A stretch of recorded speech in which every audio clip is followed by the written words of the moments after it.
The Galactic Council promised prosperity, but they lied to our fucking faces. Now they'll regret ever betraying humanity. Listen up, cadets, I growled. You're here because the aliens think they can screw us, but we're going to show them what happens when you cross the human race. I stood before the fresh-faced recruits of the United Earth Space Command Academy, ready to share the hard lessons I'd learned as a diplomat. They needed to understand how we got to this point, on the brink of war with the very species who once promised to be our allies. Back in 2257, the Breen Emperor himself, Karos, invited us to join the Galactic Council.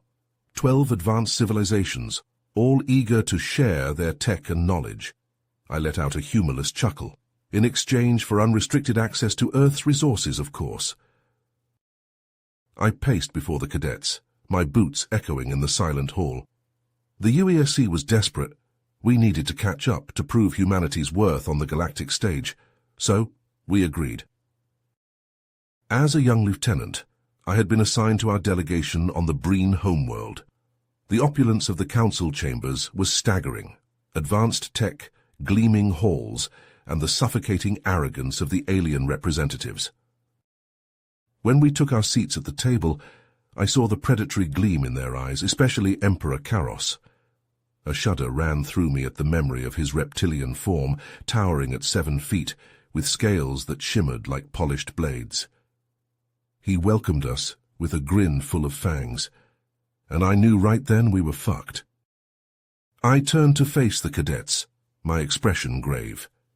That moment marked the beginning of our greatest trial, a test of our resolve, our ingenuity, and our unity. I slammed my fist against the podium, the sound cracking through the room like a gunshot. And if we fail, humanity dies. The negotiations dragged on for weeks. Our delegation, led by Ambassador John Simmons, met with the Galactic Council every day in their grand chambers. The alien representatives, each more bizarre and intimidating than the last, made their demands clear.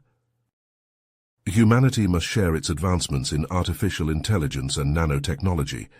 The insectoid Kiltera representative clicked, her mandibles twitching. These technologies, developed independently from the rest of the galactic community, are of great interest to the Council. Ambassador Simmons leaned forward, his brow furrowed. And in return, what does the Council offer humanity? Emperor Karos grinned, his fangs glinting in the artificial light.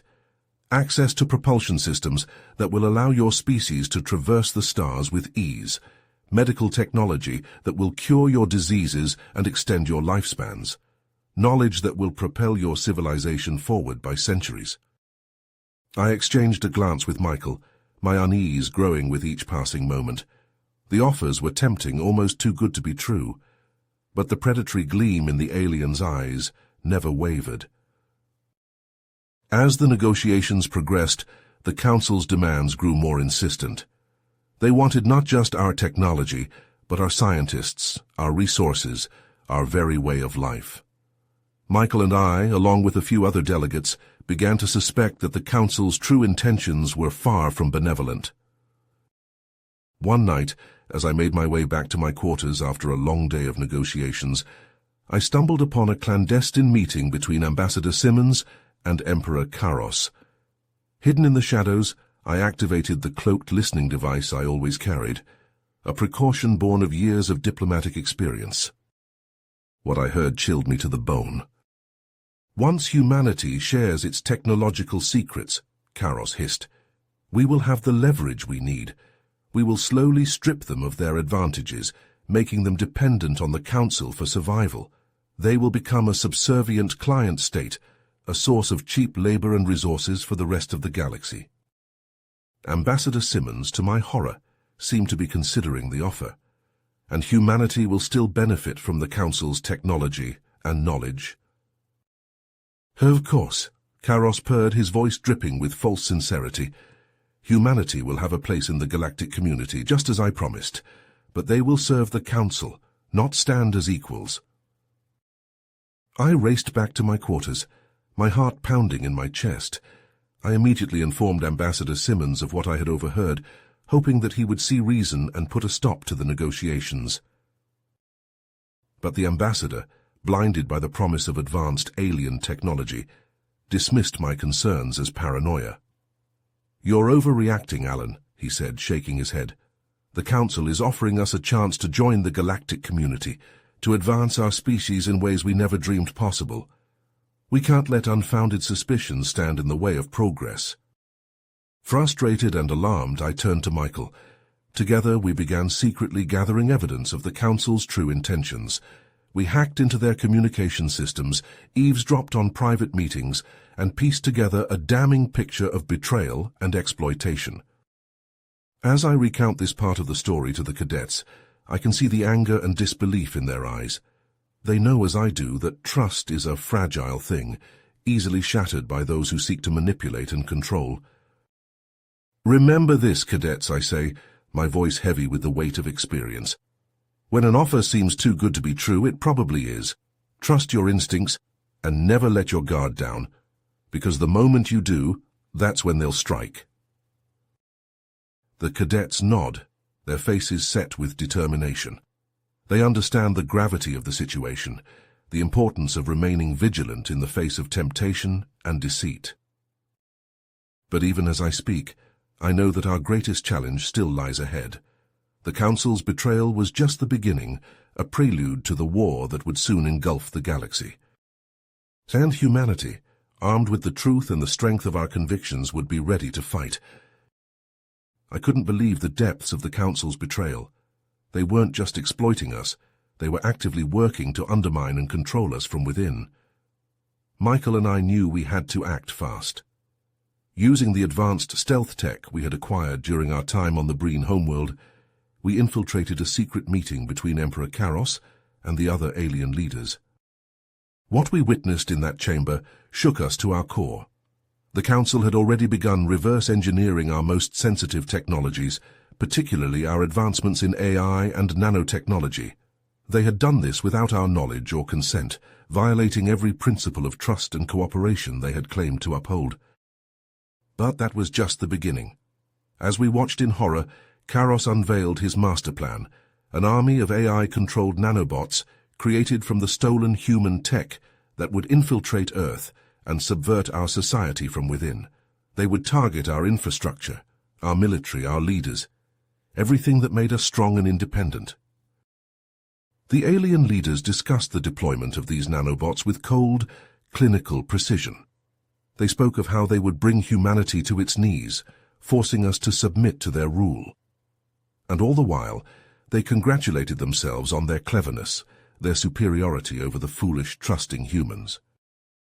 Michael and I, hidden in the shadows, recorded every word.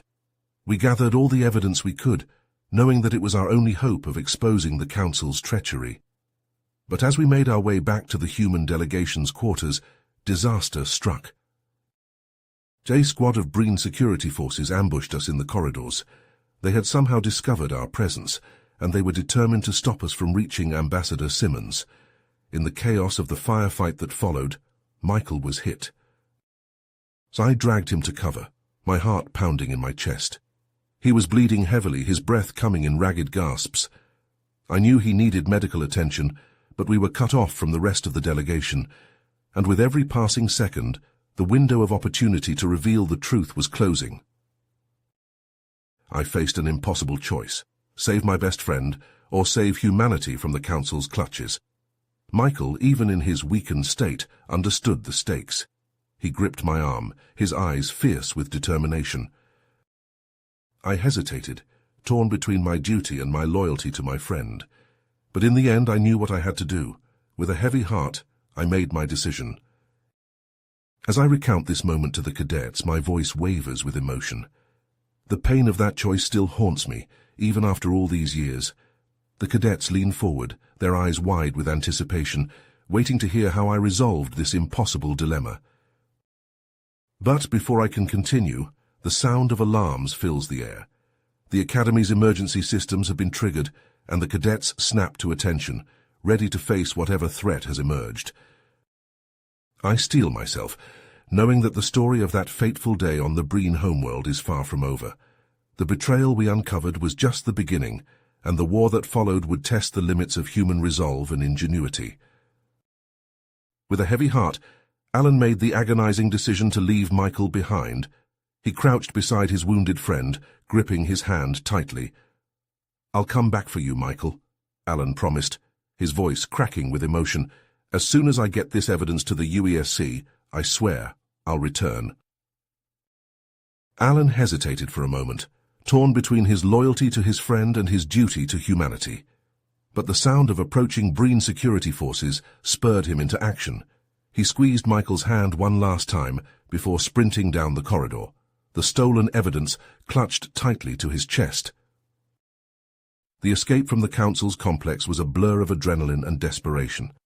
Alan dodged patrols and security checkpoints, relying on his training and the advanced stealth tech to evade detection.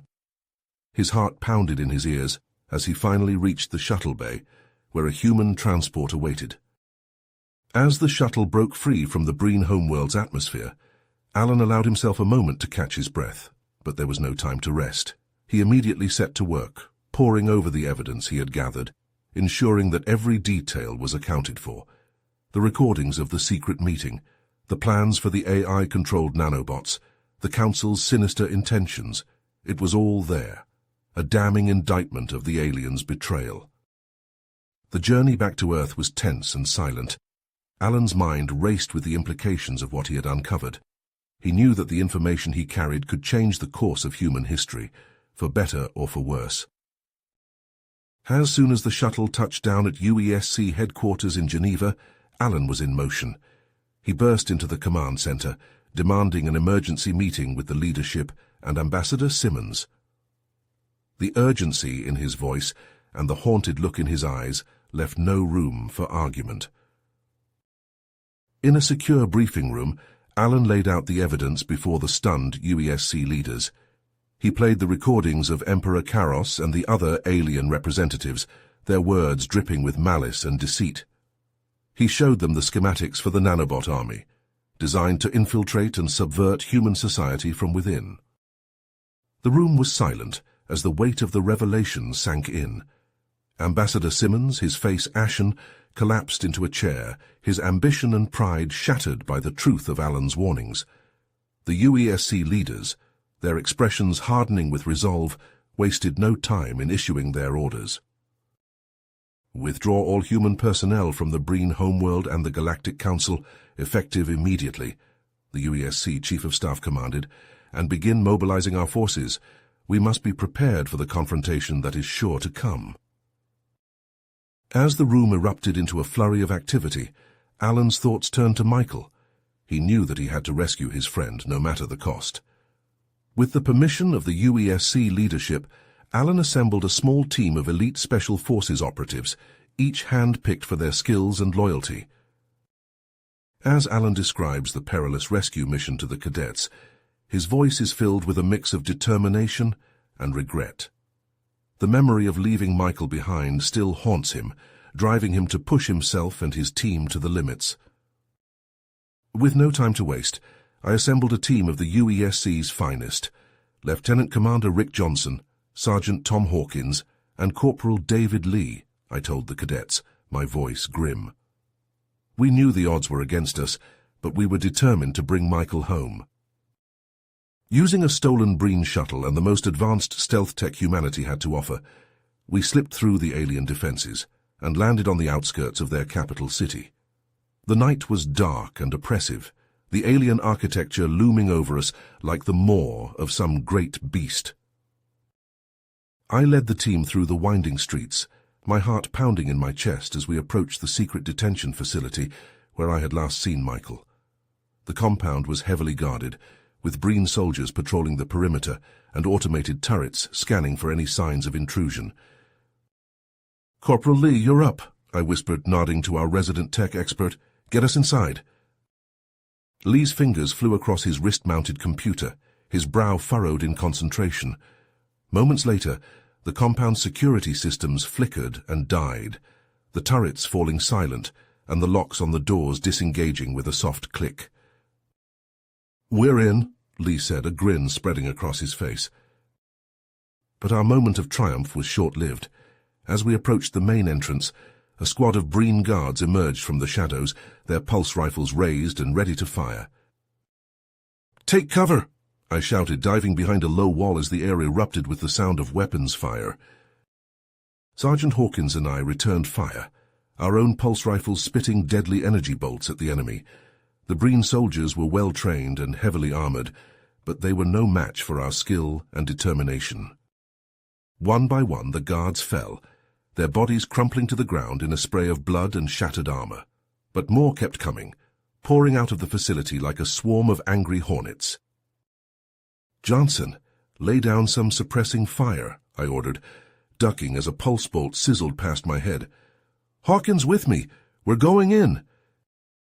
With Johnson providing cover, Hawkins and I stormed the facility, our boots pounding against the metal floors as we raced through the corridors. The interior was a maze of twisting passageways and locked doors, but Lee's hacking skills made short work of the security systems. Finally, we reached the cell block where Michael was being held. The door to his cell was thick and heavily reinforced, but it was no match for the shaped charges Hawkins had brought along.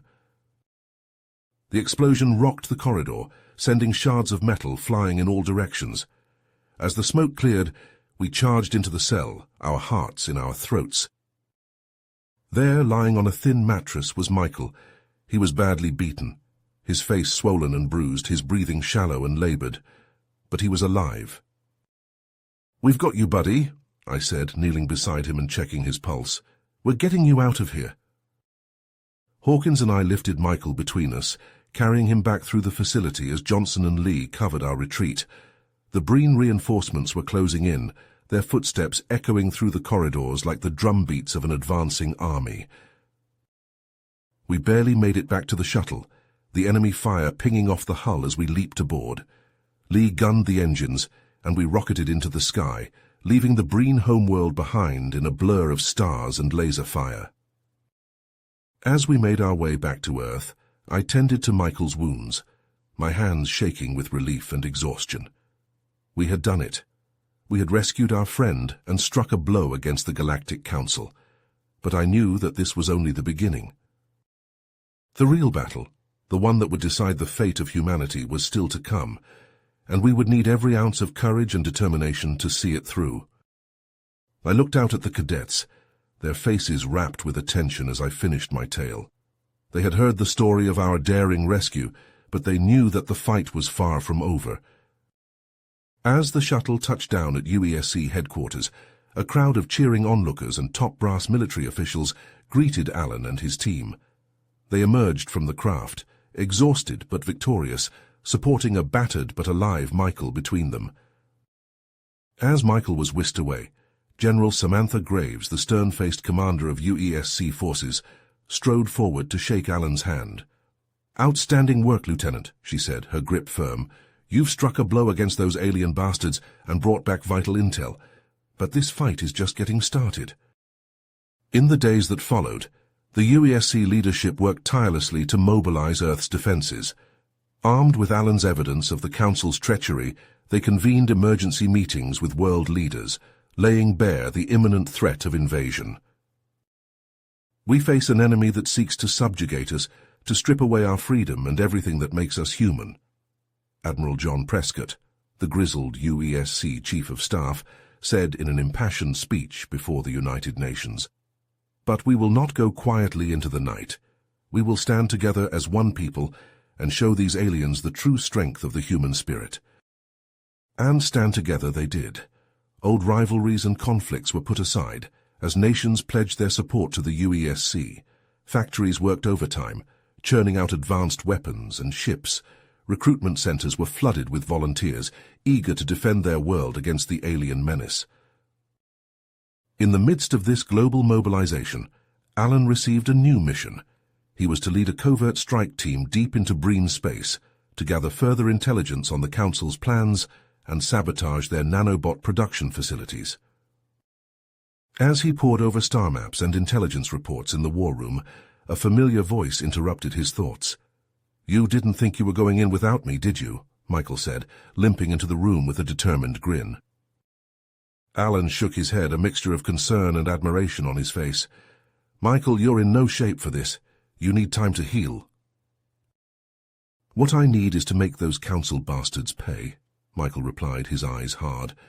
I'm not sitting this one out, Alan. Not after what they did to me, to all of us. Alan sighed, knowing there would be no dissuading his friend.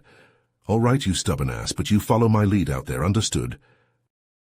As the strike team assembled in the hangar bay, checking their weapons and gear, Alan couldn't shake the feeling that they were heading into a hornet's nest. The Galactic Council had already proven their ruthlessness and cunning. What other surprises did they have in store? But as he looked out at his team, a mixture of hardened veterans and bright-eyed recruits, he felt a swell of pride and determination. They were the best of the best, the tip of the spear in humanity's fight for survival. "Listen up," he called out, his voice ringing through the hangar. "I won't lie to you, the odds are stacked against us. We're going up against an enemy that's technologically superior and utterly ruthless. But we have something they don't, the strength of the human spirit. We don't back down, we don't surrender, and we sure as hell don't let anyone else fight our battles for us. We're going to hit them hard and fast," Alan continued. "We're going to rip out their guts and show them what happens when you mess with the human race. And when the history books are written, they'll remember this as the day that humanity stood as one and said, 'No more.'" A cheer went up from the assembled soldiers, a roar of defiance and determination that echoed through the halls of the UESC headquarters. As the strike team boarded their stealth ship and rocketed into the stars, Alan knew that the true test of humanity's resolve was still to come. The Galactic Council would not go down without a fight, and the road ahead would be long and bloody. But he also knew that they would not face this challenge alone. The eyes of the world, of all the free peoples of the galaxy, were upon them. And with that knowledge came a sense of purpose, a fire in their bellies that would not be extinguished. They were the guardians of humanity, the shield against the darkness, and they would not fail. As Shadow Squad embarked on their daring mission into the heart of Breen space, the tension in the stealth ship's cabin was palpable. Each member of the team knew the stakes, the weight of humanity's fate resting on their shoulders. The ship, a marvel of UESC engineering, slipped past the Galactic Council's defenses like a whisper in the void. Its cloaking technology bent light and radiation around the hull, rendering it virtually invisible to sensors. At the helm, Lieutenant Commander Sarah Briggs guided the ship with a steady hand, her eyes focused on the readouts before her. Beside her, Corporal Takeshi Sato monitored the ship's systems, ready to deploy countermeasures at the first sign of detection. In the ship's armory, Alan and Michael prepped their gear, checking and double-checking their weapons and equipment. The weight of their pulse rifles was comforting in their hands, the barrels still warm from the countless hours spent training and preparing for this mission. "We're approaching the Zarkos facility," Briggs announced over the intercom. "ETA, 10 minutes. Alan felt a surge of adrenaline as he looked at his team, their faces etched with determination. "All right, Shadow Squad, this is it," he said, his voice steady. "We all know what's at stake. The Council thinks they can break us, but we're going to show them what humanity is made of. We're going to hit them hard, fast, and where it hurts. And we're going to come home with the intel we need to take these bastards down." The team nodded, their resolve hardening. They had trained for this moment, had sacrificed and bled for the chance to strike back against the aliens who sought to enslave them. As the ship descended towards the moon's surface, the facility came into view. It was a sprawling complex of gleaming metal and reinforced concrete, bristling with defensive turrets and patrolled by scores of Breen soldiers. "Briggs, take us in low and fast," Alan ordered. "Sato, keep an eye on their sensors. The moment they spot us, we'll only have seconds to react." The ship hugged the moon's jagged terrain, skimming over canyons and craters as it approached the facility. In the cargo bay, Shadow Squad double-checked their gear one last time, the adrenaline pumping through their veins. 30 seconds to drop," Briggs called out, her voice tense. "Sato, what's the status on their defenses?" "Turrets are still offline," Sato reported, his fingers flying over his console. "Wait, I'm picking up a surge in their power grid. They're bringing something online." Alan felt a chill run down his spine. Briggs, evasive maneuvers, get us! His words were cut off as a searing beam of green energy sliced through the void, missing the ship by mere meters. The stealth ship shuddered, alarms blaring as Briggs wrenched the controls, sending them into a dizzying spiral. The ship shuddered again as another beam grazed its hull, the cloaking field flickering. In the cargo bay, Shadow Squad braced themselves, the deck pitching beneath their feet. 30 seconds to drop, Briggs yelled, her knuckles white on the controls. Now hold on! The ship dove, engines screaming as it plummeted towards the moon's surface. The plasma cannon fired again, the beam slicing through the space where the ship had been moments before. Drop in 5, 4, 3, 2, 1, drop! The cargo bay doors slammed open, the rush of cold air tearing at Shadow Squad as they leapt from the ship.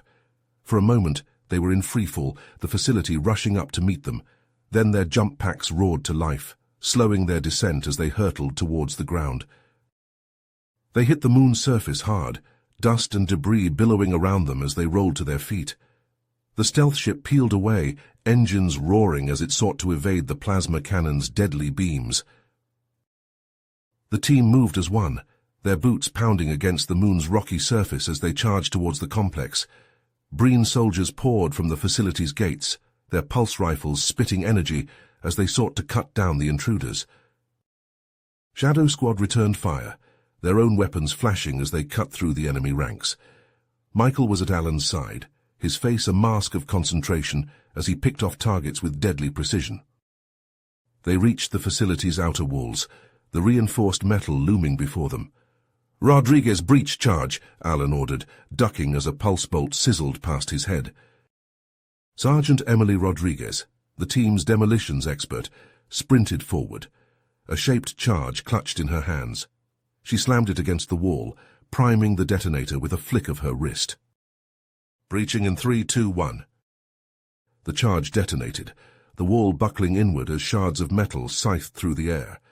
Shadow Squad poured through the breach, their rifles sweeping the smoke-filled corridor beyond. As they raced through the facility's winding corridors, they encountered heavy resistance. Breen soldiers seemed to pour from every doorway and junction, their weapons blazing as they sought to repel the intruders. But Shadow Squad was relentless, their training and determination driving them forward. They cut through the enemy ranks like a hot knife through butter, leaving a trail of shattered bodies and sparking wreckage in their wake. At last they reached the heart of the facility, a vast circular chamber filled with gleaming tanks and pulsing conduits. And there, suspended in a web of crackling energy fields, were the nanobots. Millions of them, each no larger than a grain of sand, swarmed in the tanks like a living silver tide. Alan felt a chill run down his spine as he realized the scale of the Council's plan. With an army of these nanobots, they could infiltrate and subvert entire worlds, bending them to their will. Sato, start the download, Alan ordered, his eyes scanning the chamber for threats. We need that data on their programming and deployment plans. Sato nodded, plugging a data drive into a nearby console. His fingers flew over the keys as he worked to breach the facility's firewalls and security protocols. As the download progress bar crept towards completion, a shudder ran through the facility. Alan's head snapped up, his rifle at the ready. What was that? Michael's eyes widened as he checked his scanner. They've triggered a self-destruct sequence. We've got 5 minutes before this whole place goes up. Sato, how much longer on that download? Alan demanded, his heart pounding. 90%, Sato replied, his face taut with concentration. Just a few more seconds. The chamber shook again, sparks cascading from ruptured conduits as the countdown ticked inexorably downward. And then, with a final beep, the download completed. Got it, Sato yelled, yanking the data drive free. Let's get the hell out of here. Shadow Squad raced back through the crumbling facility, dodging falling debris and gouts of flame as they sought to retrace their steps. But as they neared the breach they had entered through, a new threat emerged. A squad of Breen commandos, clad in heavy armor and bristling with advanced weapons, burst into the corridor before them. At their head was Commander Zahn, his reptilian eyes glinting with malice. "Surrender the data, humans," Zahn hissed, his voice dripping with contempt. "You cannot hope to escape." Alan's response was a burst of pulse fire, the bolt slamming into Zahn's armor and sending him staggering back. Shadow Squad opened fire as one, the corridor erupting into a storm of energy beams and shattered metal. But the Breen commandos were elite warriors, their armor absorbing the worst of the barrage. They returned fire with ruthless efficiency, forcing Shadow Squad to dive for cover. Emily Rodriguez, her rifle blazing, sprinted forward to flank the enemy position. But as she rounded a corner, a pulse bolt caught her square in the chest, shattering her armor and sending her crumpling to the ground. "Emily!" Alan screamed, his heart in his throat. He surged forward, pulse rifle spitting fire, as he sought to reach his fallen comrade. With a final shuddering breath, Emily Rodriguez, sniper, demolitions expert and friend, was gone. Alan felt a rage unlike anything he had ever known, coursing through his veins like molten fire. He rose to his feet, his rifle in his hands, and charged forward, a wordless roar of fury tearing from his throat. Shadow Squad rallied behind him, their own grief and anger fueling their efforts. They pushed forward, pulse bolts and grenades tearing through the Breen ranks, until at last the enemy broke and fled. As the last of the commandos fell, the facility shuddered again, the countdown reaching its final seconds. "Shadow Squad, move!" Alan yelled, his voice cracking with emotion. "We've got to get out of here." They raced through the breach, the moon's rocky surface shuddering beneath their feet as the facility tore itself apart behind them. The stealth ship, battered but unbroken, swooped down from the sky, its cargo bay doors slamming open to receive them. As they leapt aboard, the shock wave from the facility's destruction washed over them, slamming them to the deck as the ship rocketed towards the stars. In the silence that followed, Alan looked around at his team, their faces streaked with sweat, blood and tears. They had succeeded in their mission, had struck a blow against the Council that would be felt across the galaxy. But the cost had been high. Emily Rodriguez, a soldier, a friend, a sister-in-arms, was gone, her life given in service to a cause greater than any one of them. As the ship hurtled through the void, Alan felt the weight of that sacrifice settling on his shoulders. He knew that the road ahead would be long and hard, that the Council would not rest until humanity was brought to heel. But he also knew that Shadow Squad would be there to meet them, to fight for the freedom and survival of their species, no matter the cost, for they were the tip of the spear, the shield against the darkness. Upon returning to Earth with the critical intelligence gathered on Zarkos, Shadow Squad immediately turned over the data drives to the UESC's top scientists and engineers. The atmosphere in the research labs was electric, with a palpable sense of urgency and purpose. The brightest minds from across the globe worked tirelessly to unravel the secrets of the Council's nanobot technology, desperate to find a weakness that could be exploited. After days of relentless analysis and experimentation, Dr. Amelia Sorensen, a brilliant physicist and expert in electromagnetic fields, made a groundbreaking discovery. She burst into the command center, her eyes alight with excitement. "We've found it," she exclaimed, her voice trembling with barely contained elation. "The nanobots are vulnerable to a specific electromagnetic frequency. If we can develop weapons that emit this frequency, we can neutralize them en masse." The room erupted in cheers and applause, the first glimmer of hope in the face of an overwhelming enemy. The UESC leadership immediately ordered the development of electromagnetic pulse, EMP, weapons and defensive systems that could exploit the nanobots' weakness. As the scientists and engineers raced against the clock to create these new technologies, Alan and Shadow Squad were tasked with a new mission. They were to infiltrate the Breen's main shipyard in the Kronos system and sabotage the Council's warships, buying precious time for the UESC to prepare for the coming invasion. The shipyard, a sprawling complex of docks, repair facilities and weapons platforms, was a fortress of Breen military might. Infiltrating it would be no easy task, as it was protected by multiple layers of security and a heavily armed garrison. Shadow Squad, their ranks bolstered by new recruits eager to avenge the fallen, gathered in the briefing room to discuss their plan of attack. Alan, his face etched with grim determination, outlined the mission parameters. "We'll split into 2 teams," he said, his voice steady and commanding. "Michael and I will lead a diversionary attack, drawing the attention of the Breen defenses. Meanwhile, Lieutenant Jack Wilson and his team will infiltrate the shipyard's reactor core and plant the explosive charges."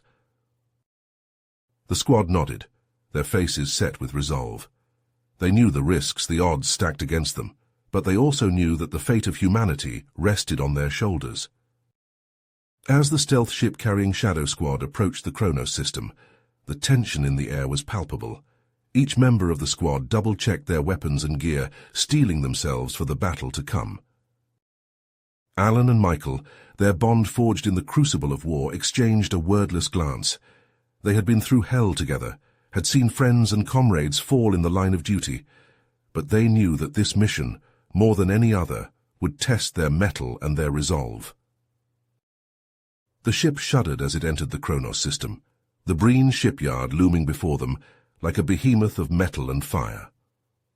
Alan and Michael, leading their diversionary team, launched their attack with a fury that seemed to catch the Breen defenders off guard. Pulse rifles blazing, they stormed the outer defenses of the shipyard, drawing the attention of the Breen garrison. The air was filled with the sound of weapons fire and the cries of the wounded and dying. As Alan and Michael fought their way deeper into the shipyard, Lieutenant Wilson and his team slipped past the distracted defenses and made their way towards the reactor core. The corridors were narrow and dimly lit, the air thick with the stench of fuel and metal. Wilson and his team moved with practiced precision, their footsteps echoing in the eerie silence. They reached the reactor core, a pulsing mass of energy that powered the entire shipyard. With trembling hands, they set the explosive charges, knowing that the fate of the mission rested on their success. Just as they were about to detonate the charges, a shudder ran through the shipyard. A massive Breen warship, its hull gleaming in the starlight, had arrived at the dock. And there, standing on the bridge, was none other than Emperor Karos himself. Alan and Michael, seeing the Emperor's ship, realized that they had a rare opportunity to strike a decisive blow against the Council's leadership. With a nod to Lieutenant Wilson, they made the daring decision to board Karos's ship, fighting their way through the Emperor's elite guard. The battle was fierce and bloody, with Shadow Squad taking heavy casualties. But Alan and Michael, driven by a righteous fury, pushed forward, their weapons blazing as they cut a swath through the Breen defenders. As they breached the bridge of the warship, they found themselves face to face with Emperor Karos himself. The Breen leader, his reptilian eyes glinting with malice, drew his blade and charged at Alan with a roar of primal rage. The two warriors clashed in a brutal display of hand-to-hand combat, their blades flashing in the dim light of the bridge. Alan, his muscles burning with exertion, fought with a skill and ferocity that seemed to catch Karos off guard. As the Emperor pressed his attack, Michael raced to the ship's control panel, his fingers flying over the buttons and switches as he worked to disable the vessel's weapons and defenses. The fate of the mission, and perhaps the fate of humanity itself, hung in the balance. The cadets, their eyes wide with wonder and admiration, listened in rapt attention as Alan recounted the desperate struggle aboard Karos's ship. They could almost feel the heat of the Emperor's blade, the sweat and blood that dripped from Alan's brow as he fought for the survival of his species. And as Alan's voice rose to a crescendo, the cadets knew that they were witnessing a pivotal moment in human history, a turning point in the war against the Galactic Council. The fate of the galaxy, it seemed, would be decided in the heart of the Kronos shipyard, in the clash of blades and the fire of determination that burned in the hearts of the human warriors. On the bridge of Karos's warship, Alan and the Breen Emperor were locked in a brutal hand-to-hand struggle. The human soldier's muscles burned with exertion as he grappled with the reptilian alien, their bodies slamming against the bulkheads and control panels. Karos hissed, his fangs bared as he lashed out at Alan with his razor-sharp claws. But Alan, fueled by a lifetime of training and an unwavering determination to protect his species, fought back with a ferocity that seemed to catch the Emperor off guard. In a flash of movement, Alan ducked under Karos's swinging arm and swept the alien's legs out from under him.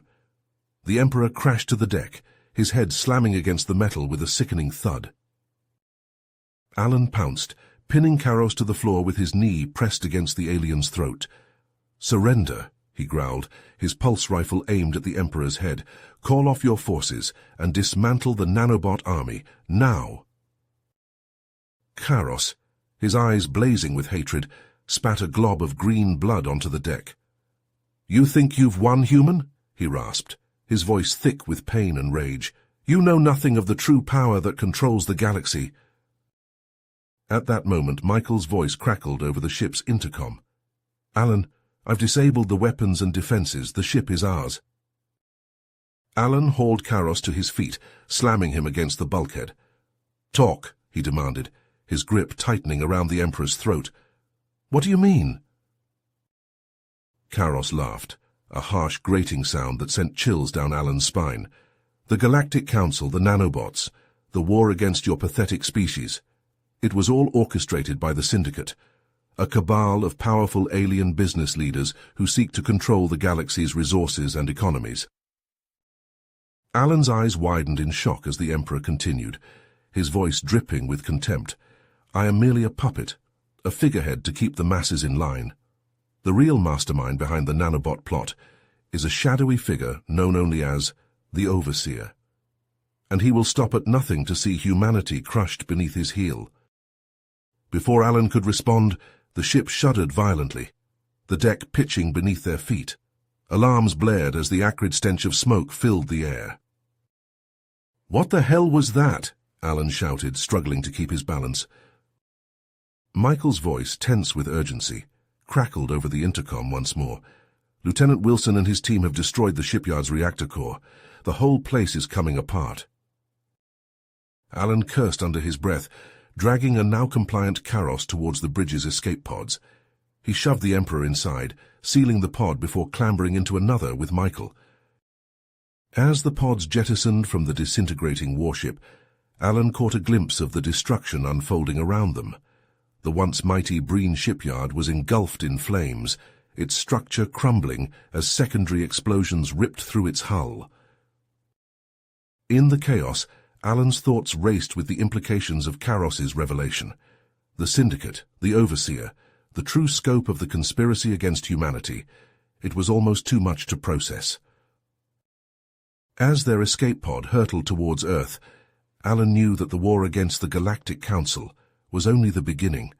The real battle, the one that would decide the fate of humanity and the galaxy itself, would be fought in the shadows against an enemy that had infiltrated the highest levels of galactic society.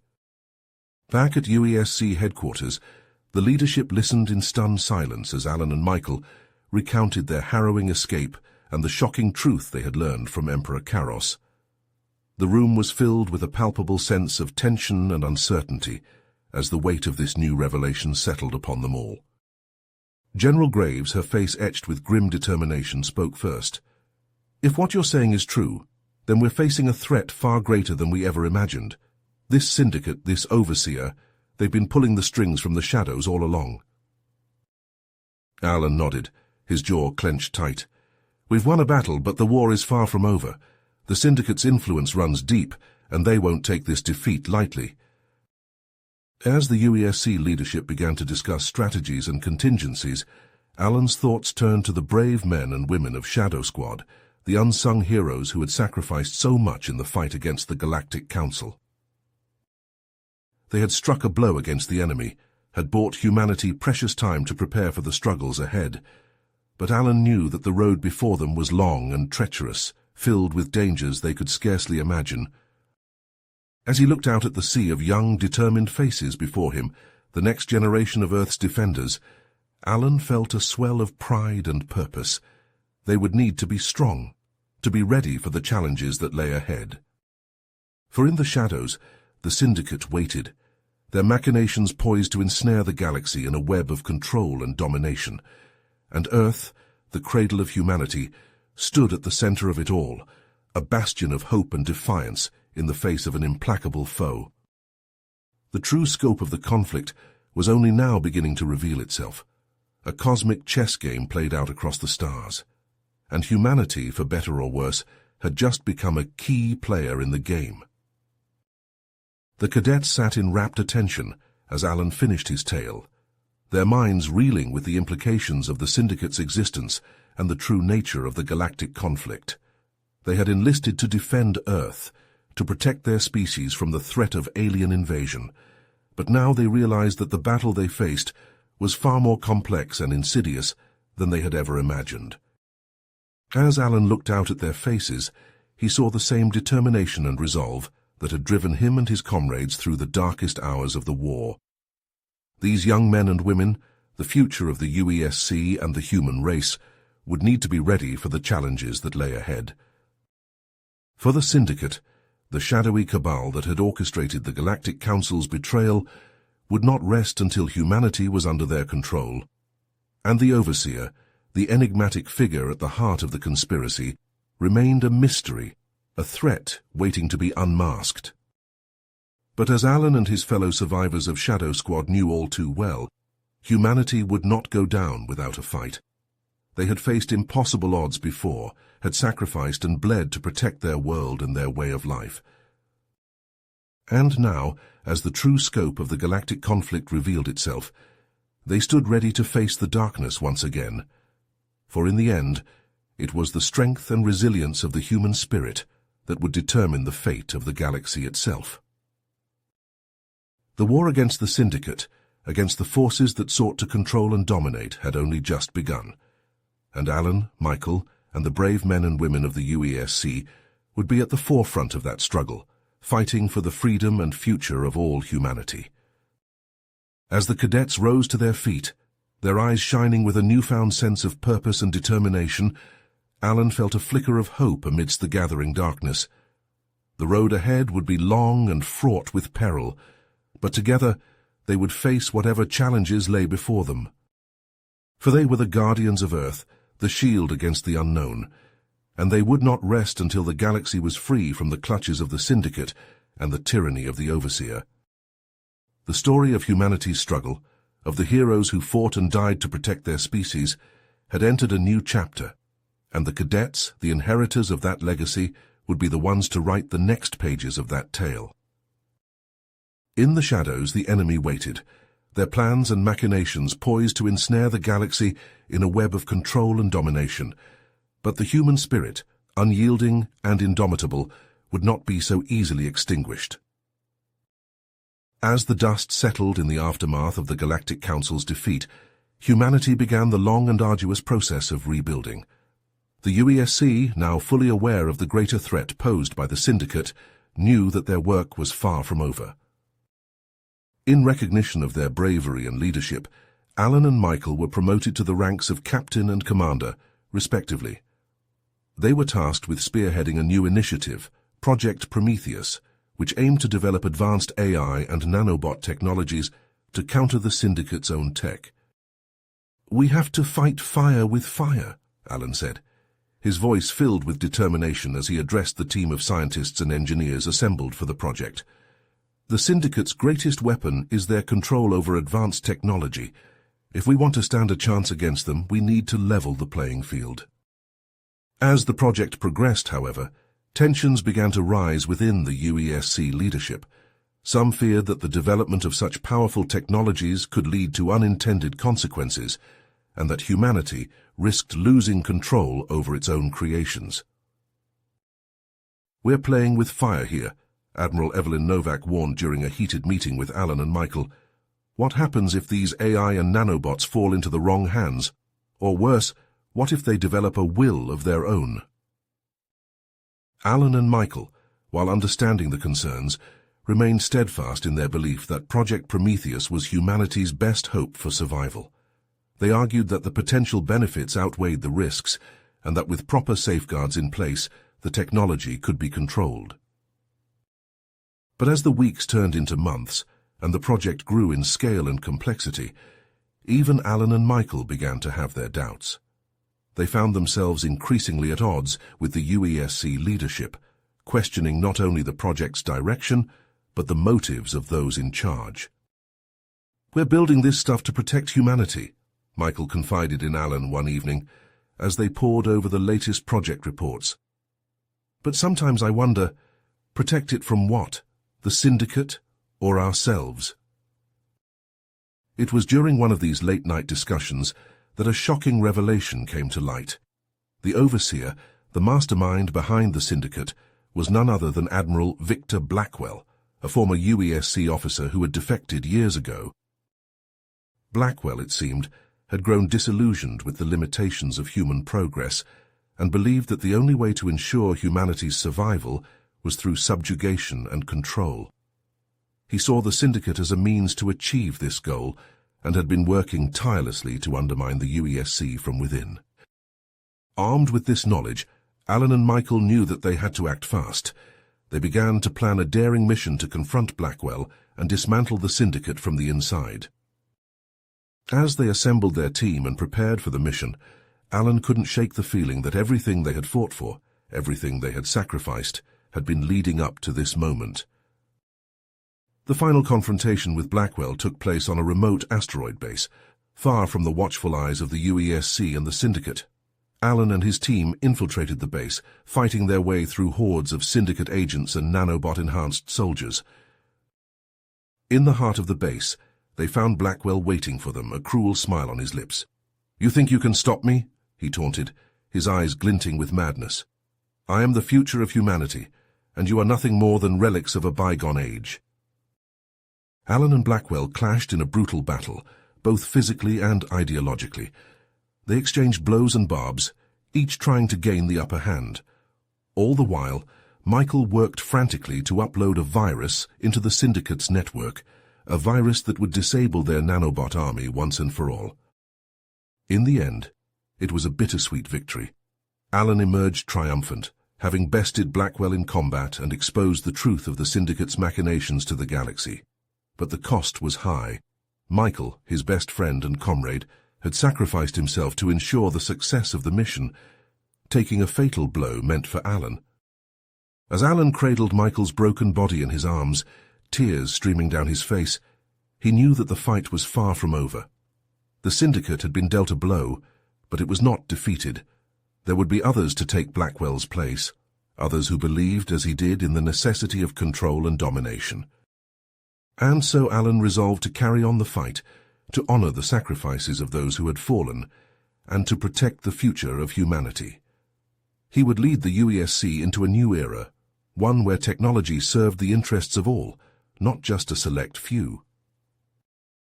The cadets, their eyes wide with awe and respect, listened as Alan recounted the final moments of his tale. They saw in him a leader, a hero, a man who had stared into the abyss and emerged stronger for it. "The war against the Syndicate is far from over," Alan said, his voice heavy with the weight of experience. "We must remain vigilant, for the enemy can come from within as well as without. But I have faith in you, in the strength and resilience of the human spirit. Together, we will build a future among the stars, one that is free and just and true." You have reached the end of the story. If you enjoyed this story and want to support us, please leave a like and subscribe to our channel, and for every comment that says 88, I will heart every single one of them. Thank you for your time.